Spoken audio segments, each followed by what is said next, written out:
Hello students, good morning to all of you, class 12th chemistry.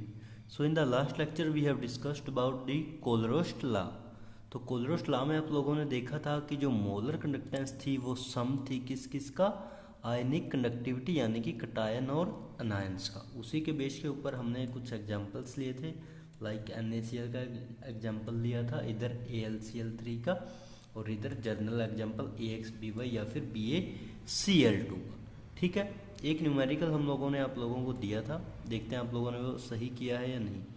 हमने क्या बोला था कि बेरियम हाइड्रोक्साइड 457.6, बेरियम क्लोराइड 240 और NH4Cl 124.8. अब हमारा एम क्या था जो हमें बनाना था, दैट इज NH4OH. अब देखिए NH4OH कैसे बनेगा.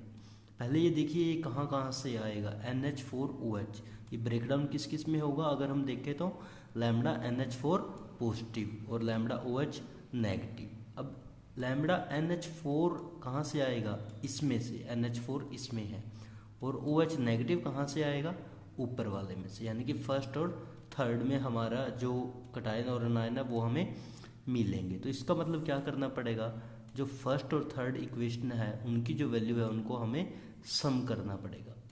ठीक है, और अब ये चीज़ क्या है, एक्स्ट्रा, इसका हमारा एम नहीं है तो इसको क्या कर देंगे वहाँ से सब्सट्रैक्ट.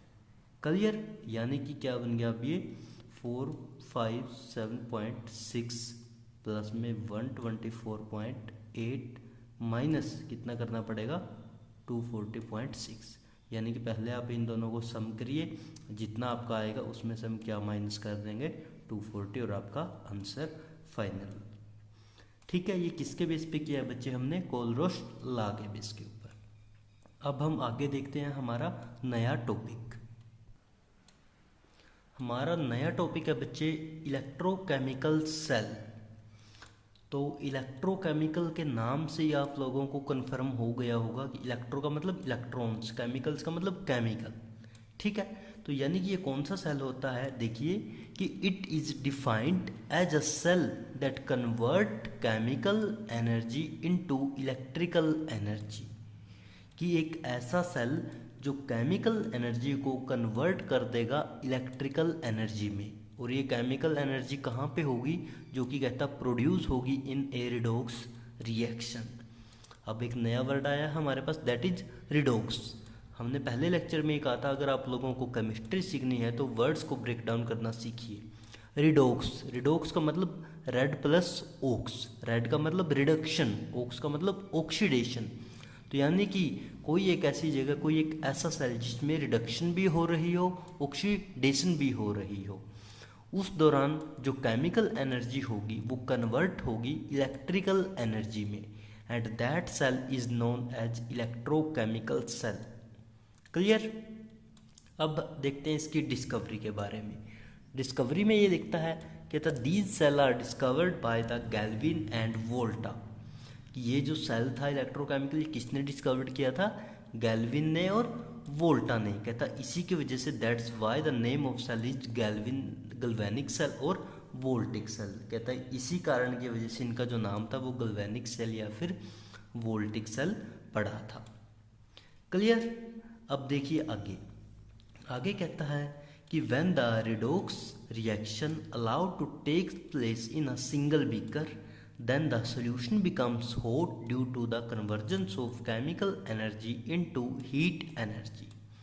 ये कहता है कि अगर आप रिडोक्स रिएक्शन को एक सिंगल बीकर में करवाते हो, यानी कि एक बीकर में, एक बीकर का मतलब उसी के अंदर क्या होगी ऑक्सीडेशन, उसी के अंदर क्या होगी रिडक्शन. तो इसने डायरेक्ट क्या यूज कर लिया, रिडोक्स रिएक्शन. कि एक अगर आप एक ही बीकर में ऑक्सीडेशन और रिडक्शन करवा रहे हो तो जो सोल्यूशन हमारे पास होगा, कहता वो थोड़ी देर बाद क्या हो जाएगा, गर्म. और ऐसा गर्म ये क्यों होगा, क्योंकि कहता वहाँ पे जो हमारे पास केमिकल एनर्जी है that energy is convert into heat energy. और हीट होगी तो ऑब्वियसली सी बात है कि सोल्यूशन कैसा हो जाएगा, गर्म. अब देखते हैं इसका डायग्राम. डायग्राम में देखिए बच्चे एग्जाम्पल लिया है इसने Zn जिंक सॉलिड फॉर्म में इन CuSO4 सॉल्यूशन, यानी कि कॉपर सल्फेट सॉल्यूशन के अंदर. ये एक बीकर है बीकर के अंदर ये जो डॉटेड दिख रहा है ये आप लोगों का सोल्यूशन है, दैट इज CuSO4। और ये एक इलेक्ट्रोड ली है किसकी, जिंक की, जिंक मेटल्स की, ठीक है। अब थोड़ी देर बाद क्या होगा, जैसे ही इसके अंदर रिडॉक्स रिएक्शन प्रोसीड होगी तो जो सोल्यूशन है वो कैसा हो जाएगा, गर्म। तो थोड़ी देर बाद देखिए क्या हो गया कि जो इलेक्ट्रोड था Zn, ठीक है, और इधर हमारे पास सोल्यूशन था CuSO4 का, तो ये कुछ ऐसा हो जाएगा। ऐसा होने का अब क्या मतलब है, Zn ये था, इधर था CuSO4, ठीक है। इसमें से जो SO4 है वो हमारा किसके साथ अटैच हो जाएगा, Zn के साथ, यानी कि क्या बन गया अब हमारे पास ZnSO4 का सॉल्यूशन, जो कि कैसा होगा, गरम। और इधर क्या बच गया, कॉपर। वो सारा कॉपर कहाँ पे डिपॉजिट हो जाएगा, सॉल्यूशन के बल्क में या फिर बॉटम के नीचे, बॉटम के ऊपर, ठीक है। यानी कि यहाँ से क्या हो गया, रिडॉक्स रिएक्शन हो गई। देखते हैं आगे कि कैसे हुई है ये रिडॉक्स रिएक्शन। देखिए हमारे पास क्या था, Zn था सॉलिड और CuSO4 था कैसा, लिक्विड यानी कि एक्वस।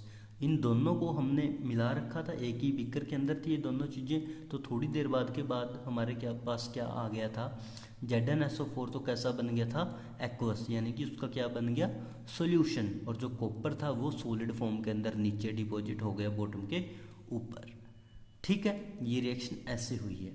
अब देखिए जब हमने Zn लिया था तो उसके ऊपर कोई चार्ज नहीं था, यानी कि वो कैसा था, नॉर्मल, जीरो, ठीक है, पूरी कन्फिग्रेशन थी उसकी।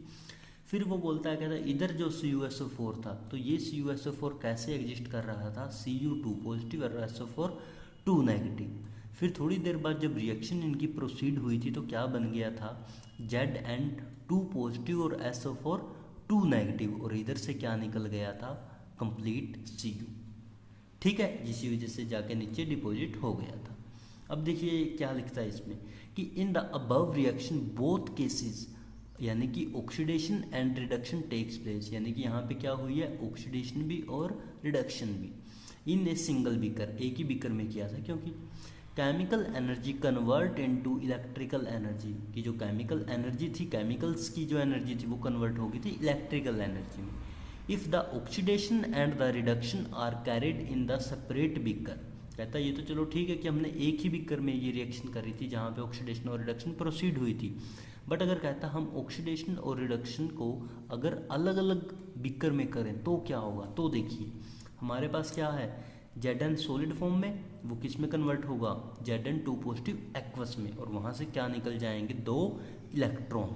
और जब इलेक्ट्रॉन्स निकलते हैं किसी में से, that process is known as oxidation, ठीक है। बट ये प्रोसेस कहाँ पे हुई है, एक सेल में, तो इस प्रोसेस का क्या नाम हो गया, ऑक्सीडेशन सेल, क्लियर। फिर दूसरे बीकर में क्या होगा, Cu2 पॉजिटिव वहाँ पे एक्वस फॉर्म में पड़ा था, वो दोनों इलेक्ट्रॉन जो Zn ने रिलीज किए थे उनको एक्सेप्ट करेगा and that convert into Cu solid, यानी कि वो किस फॉर्म में आ गया, कॉपर सॉलिड फॉर्म में, and that reaction is called reduction and in which cell that is known as reduction cell, clear. ये oxidation cell, that one is reduction cell. यहाँ तक कोई डाउट हो तो आप जरूर बताएं। उसके बाद हम नेक्स्ट देखते हैं। नेक्स्ट आता है हमारे पास फॉर्मेशन ऑफ गल्वेनिक सेल, कि हम गल्वेनिक सेल को कैसे बनाएंगे। पहले आप डायग्राम्स को देखिए, फिर हम इसकी थ्योरी पे जाएंगे। डायग्राम में देखिए क्या है, हमारे पास एक ये बीकर है, एक ये बीकर है, अलग अलग। इस बीकर के अंदर हमने एक इलेक्ट्रोड डाल रखी है, दैट इज Cu, यानी कि ये कॉपर की है, और इसमें हमने जो सोल्यूशन डाल रखा है वो किसका है, CuSO4। ऐसे ही हमारे पास दूसरा बीकर है जिसमें हमने जिंक की रोड डाल रखी है, Zn, और सोल्यूशन किसका है इसके अंदर, ZnSO4, यानी कि जिंक सल्फेट, क्लियर। दोनों इलेक्ट्रोड्स को हमने एक बैटरी से कनेक्ट कर रखा है, बीच में ये A है, A का मतलब एमीटर, एमीटर से हम क्या करते हैं, करंट को मेजर, क्लियर। ये नेगेटिव एंड है हमारा, ये पॉजिटिव एंड है। अब बीच में एक ये चीज़ देखिए, ये नई होगी मे भी आप लोगों के लिए। ये क्या कर रखा है बच्चे हमने, ये इसे हम बोलते हैं साल्ट ब्रिज, यानी कि दोनों बीकर के बीच में ये किसका काम कर रहा है, ब्रिज का। और ये इसके अंदर क्या क्या होता है ब्रिज का, इसके अंदर अगार अगार हो सकता है, KCl हो सकता है, KNO3 हो सकता है, K2SO4 हो सकता है, क्लियर।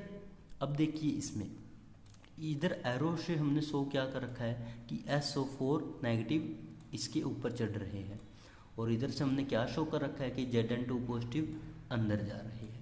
आज सिर्फ आप इसके डायग्राम को देखिए, कल हम इसका डायग्राम और इसकी सारी थ्योरी को ख़त्म करेंगे। Clear? Thank you so much.